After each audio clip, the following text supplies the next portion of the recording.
अस्सलाम वालेकुम दोस्तों, माय यूट्यूब चैनल में आपका स्वागत है। हम फिर से नया वीडियो लेके आ गए हैं। आज के वीडियो में हम देखेंगे एसी कोर्स का। आज हमारा तीसरा दिन है, ठीक है। और आज हम इन्फॉर्मेशन लेने वाले हैं इंडोर के जितने भी हमने पार्ट्स, लास्ट में हमने जो वीडियो बनाया था इंडोर और आउटडोर में कौन से पार्ट्स लगे हुए होते, तो आज हम वीडियो में समझेंगे कि इंडोर में कौन से पार्ट्स कहाँ पे लगे हुए। उसका नाम तो ऑलरेडी हमने लास्ट में वीडियो बनाया था, आपको बताया था, तो आपको साथ में बनाएंगे कहाँ पे लगा हुआ, उसका काम क्या है, तो उसके बारे में इन्फॉर्मेशन देंगे। अगर आप हमारे चैनल पे नए, प्लीज चैनल को सब्सक्राइब करें, वीडियो को लाइक करें, ज्यादा से ज्यादा वीडियो को शेयर करें। आज हम इंडोर का बनाएंगे, इंडोर में कौन से पार्ट्स लगे हुए थे। कल हम बनाएंगे आउटडोर में। तो क्या हमारा थियरी भी स्टार्ट पे चलेगा और साथ में हमारा प्रैक्टिकल भी साथ में चलता रहेगा। इसे क्या बोर्ड पे भी आपको थियरी से भी पढ़ सकोगे और हमें प्रैक्टिकल में भी आपको समझ सकोगे कौन सी चीज कहाँ पे लगे। थोड़ा सा नजीक आ जाइए, मैं आपको दिखा देता हूँ। तो ये देखिए, सबसे पहले इंडोर किसी भी कंपनी का क्यों ना रहा, ये हमारा वीडियोकॉन कंपनी का है, ठीक है। इसमें एलजी, सैमसंग, सिर्फ क्या होता है लॉक में ही डिफरेंट होता है, लेकिन ज्यादातर जो जितने भी जो पार्ट्स होते हैं वो सेम ही लगे होते हैं। तो जो हमारा ये इंडोर है, नॉन इन्वर्टर है, यहाँ पे स्टार रेटिंग भी लिखा हुआ है, देखिए। हम आपको जीरो से ही समझा दूंगा, ठीक है। यहाँ पे 3 स्टार है ऑलरेडी। और कौन से साल का ये परचेस हुआ है, वो भी ये 2017 का ये मॉडल इसका ईयर है, ठीक है। और ये 1.5 टन का हमारा क्या है, कॉपर का जो इंडोर है, ठीक है। उसके बाद हमें क्या करना है, तो देखिए दोनों तरफ से हमें फ्रंट को खोलने के लिए यहाँ पे उंगली रखने के लिए स्पेस दिया हुआ होता है। देखिए यहाँ से दोनों तरफ क्या है, उंगली रखने के लिए यहाँ पे स्पेस दिया हुआ होता है, क्योंकि हमें खोल के ना इन्फॉर्मेशन मिलेगी कि कौन सी चीज कहाँ पे लगी होती है, साथ प्रैक्टिकल के साथ समझने के लिए। तो सबसे पहले दोनों तरफ हमें उंगली रख के क्या करना है, इसको ऐसे खोल देना है। देखिए ये हमने इसको ऑलरेडी, उसका जो ऊपर का जो कवर है उसको हमने निकाल दिया। ये देखिए इसका डोर है, यहाँ पे दोनों तरफ लॉक टूटा हुआ है, इसके लिए क्या है, वरना कैसे हम यहाँ पे रखते तो ऑलरेडी यहाँ पे लटका हुआ रहता, लेकिन क्या यहाँ पे दोनों तरफ का लॉक टूटा हुआ है, इसके लिए क्या है, ये पूरा बाहर निकल चुका है। उसके बाद हम जैसे ही देखेंगे तो वो आएगा एयर फिल्टर। तो मैंने आपको लास्ट में जितने भी पार्ट्स दिखाए थे उसमें सबसे पहले हमारा जो दिखने वाली जो चीज हुई वो हमारा है एयर फिल्टर। तो आप देखिए इसके एग्जैक्ट पीछे क्या है, हमारी कूलिंग कॉइल। तो ये दोनों एयर फिल्टर को निकालने के बाद आप देखोगे इसको क्या करना होता है, हमें साफ करना होता है। कभी भी रूम की गर्मी जो सबसे पहले जो आती है, जो भी हवा को आती है, कचरे को का सबसे पहले ये फिल्टर पे एब्जॉर्ब होता है, उसके बाद हमारे फिल्टर जो हमारा इवोपरेटर है उसके अंदर जाएगा। इससे क्या होगा, डस्ट हमारी बहुत ही कम अंदर की तरफ जाएगी। इसलिए क्या कहते हैं कि इसको 15 या वीक में क्या करना था, हमें इसे धोना होता है। तो ये हमारे कितने 2 फिल्टर इसके ऑलरेडी लगे हुए थे, उसको क्या करना है, सबसे पहले दोनों फिल्टर को हमें बाहर की तरफ निकाल देना। तो ये हमारा फिल्टर है, ठीक है। उसके बाद हम चले जाएंगे, ये देखिए ये स्विंग, जिसे हम क्या कहते हैं, स्विंग। मैंने आपको जैसे बताया जो पट्टी जो हमारी जो होती है क्या है, जिससे हमें क्या करते हैं, यहाँ पे हम ऑलरेडी मोटर लगी होती है, हम खोलेंगे तब आपको दिखाएंगे कहाँ पे मोटर लगी होती है। लेकिन हम एक बार देख लेते हैं, ये दोनों पट्टी है, इसको निकालने के लिए हमें क्या करना होता है, यहाँ से आप थोड़ा प्रेस करोगे तो ये पूरी बाहर निकल जाएगी। किसी किसी में एक दी होती है, इसमें 2 दी है। तो यहाँ पे देखिए, यहाँ पे मोटर का लगने के लिए यहाँ पे ये चीज दी हुई है। दोनों तरफ क्या हो, एक तरफ रोलर दिया हुआ होता है, इससे क्या हम दोनों तरफ लगाएंगे तो जैसे ही मोटर का मूव होगा, ऊपर नीचे होगी, तो ये पट्टी भी साथ में घूमने लगी। ये प्लास्टिक की पट्टी है। तो आपको लगाने के समय एक चीज ध्यान देनी है, प्लास्टिक की होने की वजह से ज्यादातर ये क्या होती है, डैमेज हो जाती है। तो हम क्या करें, दोनों पट्टी को निकाल देंगे। तो निकालने के लिए क्या करना है, सबसे पहले बीच में से थोड़ा प्रेस करना है, तो इससे क्या होगा, बीच का लॉक निकल जाएगा। उसके बाद पूरी पट्टी हमारी निकल जाएगी। ये देखिए हमारी जो स्विंग जो पट्टी जो कहते हैं, ये दोनों है। इसमें यहाँ कोई एक चीज है, अगर ये टूट जाएगा तो हमारी क्या है, मोटर तो घूमेगी लेकिन ये पट्टी ऊपर नीचे नहीं होगी। तो उसको क्या करना है, सावधानी से हमें बाहर की तरफ निकालना है। उसके बाद आप देखोगे तो यहाँ पे स्क्रू ऑलरेडी दिए हुए हैं, देखिए नजीक यहाँ पे 1 2 3 4 और एक यहाँ पे कवर का, ठीक है, 5 और 3 नीचे की तरफ दिए हुए। यानी ये क्या होता है कवर को खोलने के लिए कंपनी क्या करती है, यहाँ पे स्क्रू लगी थी, किसी किसी में 2 होता है, किसी में 3 होता है। कंपनी के हिसाब से क्या करती है, स्क्रू दिए हुए होते हैं। तो हमें क्या करना है, स्क्रू को खोल देना है। तो देखिए क्या करेंगे, हम स्क्रू को खोलेंगे। स्क्रू को खोल के ना चेक करेंगे कि अंदर की तरफ कौन सी चीजें लगी हुई होती है। देखिए एक हमने स्क्रू खोल दिया है, ऐसे हमें क्या करना, तीनों स्क्रू को खोल देना है। ये स्क्रू खोल दोगे तो पूरा जितना भी कवर है वो पूरा बाहर की तरफ आ जाएगा। तो देखिए एक स्क्रू यहाँ पे ऑलरेडी लगा हुआ नहीं है, 2 है, तो हमने 2 तो खोल दिए, और ऊपर के भी हम क्या करेंगे, खोल देंगे। जैसे क्या करना है, आपको ऐसे खोल देना है। देखिए ये चार या 5 जो भी स्क्रू आप खोल दोगे तो पूरा कवर क्या हो जाएगा, बाहर की तरफ आ जाएगा। तो ऐसे कैसे निकलना है वो भी मैं आपको एक बार दिखा देता हूँ।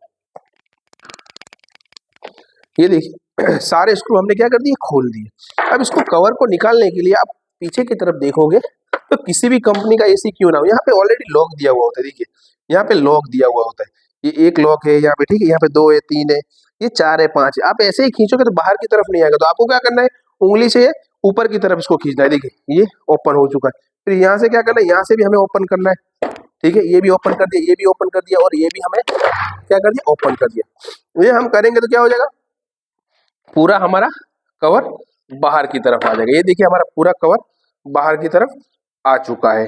उसके बाद यहाँ पे देखिए आपको जैक देखने मिलेगा। वो जैक जो होता है यहाँ पे, जो डिस्प्ले जो होती है, मैंने आपको उसमें भी बताया था पार्ट्स में कि ये डिस्प्ले जो होती है, वो डिस्प्ले का काम क्या है, टेम्परेचर का शो करना है, ठीक है। तो हम इसको एक बार क्या करते हैं, निकाल देते हैं बाहर। देखिए अब दिखाएंगे आप, कभी भी ऐसे ऐसा एसी लगा हुआ होता है तो आप ऑन ऑफ करोगे या टेम्परेचर कम ज्यादा करोगे तो यहाँ पे क्या दिखाएगी, डिस्प्ले दिखाएगी कितना हमें टेम्परेचर रखना है। तो वो क्या होती है, वो डिस्प्ले हमारी होती है। कवर को हम क्या करेंगे, बाहर की तरफ निकाल देंगे।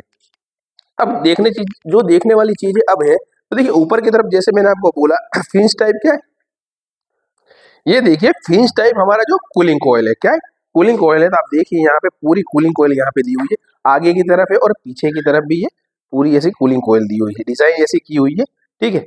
उसके बाद मैं आपको दिखा दूं कि अंदर की तरफ आप देखोगे तो ये हमारा ब्लोअर है। जैसे मैंने आपको बताया क्या है, ये हमारा ब्लोअर है। वो घूमता है तो क्या होता है, जो ठंडी हवा का सर्कुलेशन कौन करता है, तो ये हमारा ब्लोअर करता है। ये सिर्फ प्लास्टिक का है। यहाँ पे देखिए, यहाँ पे इसकी मोटर दी हुई है और यहाँ से दिख रही होगी आपको, ये इसकी मोटर है। जब मोटर स्टार्ट होती है तो साथ में ये ब्लोअर भी क्या होता है, घूमता है। इससे हमारी ठंडी हवा बाहर की तरफ फेंकता है। उसके बाद हम चले जाएंगे पीसीबी की तरफ। तो देखिए,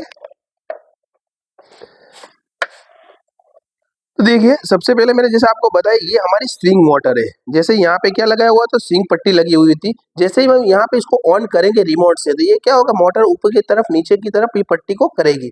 यानी ये हमारी कौन सी स्विंग मोटर है, आप देखिए यहाँ पे डीसी सप्लाई पे कार्य कर रही है। उसका जैक हमारा पीसीबी में लगा हुआ होता है। और ये हमारा वायर जंक्शन है। जैसे मैंने आपको बताया, किसी भी कनेक्शन करना है, अगर आउटडोर में हमें कनेक्शन देना है, तो इसके लिए ये क्या है, इसका वायर जंक्शन है। यहाँ से फेज न्यूट्रल हम क्या आउटडोर में दे सकते हैं, इंडोर में और दे सकते हैं। उसके बाद ये देखिए कूलिंग कॉइल के ऊपर एक चीज लगी हुई है, जिसे हम कहते हैं, हमने लास्ट में आपको दिखाया था, जो कल वीडियो हमने बनाया, जो हमारा जो रूम सेंसर है। तो ये क्या है, हमारा रूम सेंसर, रूम का जो टेम्परेचर जो होता है वो मेंटेन कौन करता है, जो इन्फॉर्मेशन जो पीसीबी को देखता है कि इतना टेम्परेचर हमारे रूम में आ चुका है। तो ये हमारा क्या है, रूम सेंसर है। उसके बाद दिखा दूं आपको, ये हमारा कूलिंग सेंसर। देखिए यहाँ पे कूलिंग कॉइल के अंदर की तरफ ये सेंसर लगा हुआ है। यहाँ पे क्या है, प्लायर की मदद से इसको पिंच कर दिया है। तो हम खोलने का प्रयास करेंगे। यहाँ पे देखिए लगा हुआ है ऑलरेडी, वो हमारा कूलिंग सेंसर। इससे क्या होगा, कूलिंग कॉइल के ऊपर आइस नहीं जमने देगा। तो टेम्परेचर के हिसाब से वो क्या करेगा, सेंस करेगा रेफ्रिजरेंट के हिसाब से। उसके बाद ये पीसीबी को क्या कर देगा, पावर देगा। यानी ये जो चीज लगी हुई होती है, ये हमारा नॉन इन्वर्टर, इसलिए क्या है, दो सेंसर ऑलरेडी लगे हुए होते हैं। उसके बाद हम देखेंगे पीसीबी को बाहर की तरफ निकाल के एक बार चेक कर लेते हैं। तो यहाँ पे देखिए, ये है पीसीबी। तो मैंने जैसे आपको बताया था जो थियरी में, ठीक है, कि पीसीबी का कार्य क्या है। तो पीसीबी का जो कार्य है, तो ये है, एक पहले तो बता दो, ये ऑन ऑफ की स्विच। अगर आपके पास रिमोट गुम हो चुका है तो आप क्या कर सकते हो, एसी को चालू करने के लिए यहाँ पे बटन दिया हुआ है। तो आप क्या कर सकते हो, एसी को ऑन कर सकते हो। यहाँ पे रिले दी हुई है, उसका कैपेसिटर दिया हुआ है, और सेंसर, पीसीबी, जितने भी जो जैक जो होते हैं, वो सारे जैक हमारे कहाँ पे लगे हुए हैं, पीसीबी पे लगे हुए हैं। तो ये देखिए हमारी पीसीबी है। जो हमने जो कवर के ऊपर, जो ऊपर की तरफ जो दिखाई थी, वो हमारी डिस्प्ले थी। इससे क्या होगा, जितना भी टेम्परेचर होगा शो करेगा। और ये हमारी पीसीबी, इसके ऊपर ऑलरेडी रिले दिया है, कहने का मतलब कैपेसिटर है, ठीक है। जितनी भी जो हमारी जो डीसी सप्लाई पे कार्य करने वाली जितनी भी चीजें हैं, सारी डायोड दिया हुआ है। यहाँ पे सेंसर का भी कनेक्शन जैक अंदर की तरफ लगा हुआ है। तो ये पीसीबी क्या करती है, पूरे एसी को कंट्रोल करती है। कहीं पे भी प्रॉब्लम होगी तो एरर शो करेगी, या किसी चीज को फायर होगी तो हमें पता लग जाएगा कि हमारे एसी में किसी प्रकार का प्रॉब्लम है। उसके बाद हम देख लेते हैं ड्रेन पेन के बारे में। तो यहाँ पे देखिए, जो ये जो चीज है, आप यहाँ से दिखाइए, ये जो चीज है, ये क्या यहाँ पे दिखाइए। तो ये चीज क्या है, पानी कभी भी समझिएगा, आपकी कूलिंग कॉइल में जो पानी हो बनेगा, जो नमी के वजह से, तो पानी पिघल के कहाँ जाएगा, ये क्या जाएगा, ये हमारी जो ड्रेन पेन जो कहते हैं, यहाँ पे पानी सब जमा होता है, ठीक है। तो ये क्या है, पानी जब भी हम एसी को बंद करेंगे, या समझिए कि कट ऑफ हो जाएगा ठंडक आने के बाद, तो ये क्या करेगा, हमारा पानी सब यहाँ पे जमा होगा। और यहाँ से जमा होके पानी पीछे की तरफ, ये देखिए घुमा के आपको दिखा दूं, ये हमारी जो है ड्रेनेज लाइन है। क्या है, ये हमारी प्लास्टिक की आपको दिख रही होगी, ये हमारी क्या है, ड्रेनेज लाइन है, ठीक है। ये हमारी देखिए प्लास्टिक के जो नीचे की तरफ क्या है, इसका छेद होता है, वो क्या करता है, पानी को बाहर की तरफ बाहर की तरफ फेंकने का काम हमारा कौन करता है, ड्रेन पाइप करती है। ये जो यहाँ पे पानी जमा होता है ये पट्टे में, वो चीज को क्या कहते हैं, हमें ड्रेन पेन कहते हैं। ठीक है, तो इस क्या होता है, इंडोर में इतनी सारी चीजें ऑलरेडी लगी हुई होती है और दो पाइपें होती है कूलिंग कॉइल की हमारी, एक देखिए सक्शन लाइन जो होती है और एक हमारी होती है डिस्चार्ज लाइन। यहाँ पे दिखाइए, ये देखिए, ये हमने प्रेशर भरने के लिए रखा हुआ है इसके लिए। वरना ये देखिए जाडी जो पाइप है हमारी, वो सक्शन लाइन है, ये हमारी डिस्चार्ज लाइन है और साथ में इसका क्या है, ये हमारी ड्रेन पाइप है। और ये जो होता है हमारा आउटडोर का केबल है। इससे क्या होगा, कभी भी हमें एसी लगाएंगे इंडोर अंदर की तरफ, तो बाहर की तरफ हमें क्या करना होता है, कनेक्शन करना होता है। तो इंडोर में जितनी भी चीजें आती थी सारी मैंने आपको दिखा दी है। कितनी बार किया था, कैसे होता है, ये स्विंग मोटर जो हमारी जो होती है, ये 4 वे और 2 वे एक चीज सिस्टम जो आती है नए मॉडल में, जो 4 वे होता है तो अंदर की तरफ भी स्विंग मोटर लगी हुई थी। इससे क्या होगा, अंदर की तरफ जो स्विंग है वो भी घूमेगी और बाहर की जो पट्टी है हमारी, जो स्विंग पट्टी, वो भी घूमेगी। लेकिन इसमें क्या नॉर्मल, ये जो ओल्ड मॉडल का जो एसी है और इंडोर है, इसलिए क्या है, इसमें एक ही स्विंग मोटर दी है। इससे क्या होगा, ऊपर नीचे की तरफ ही स्विंग पट्टी घूमेगी। तो क्या जितनी भी चीजें जो लगी हुई होती है, जैसे मैंने आपको कल बोर्ड पे समझाया था, बस सेम टू सेम इतनी चीजें अंदर अंदर की तरफ होती है। तो मोटर की तरफ देखिए, मोटर मैंने आपको बाहर से खोल के नहीं दिखाई, लेकिन लास्ट में जब भी वीडियो बनाएंगे तो आपको दिखाएंगे। लेकिन यहाँ पे ऑलरेडी मोटर दी हुई है। इससे क्या होता है, हमारा अंदर की तरफ जो ब्लोअर है ये घूमता है, देखिए। ठीक है, तो आपको हमारी ये इन्फॉर्मेशन कैसी लगी, प्लीज कमेंट करके जरूर बताएं और ये वीडियो को ज्यादा से ज्यादा शेयर करें, इससे क्या है दूसरे भाइयों को इन्फॉर्मेशन मिल सके।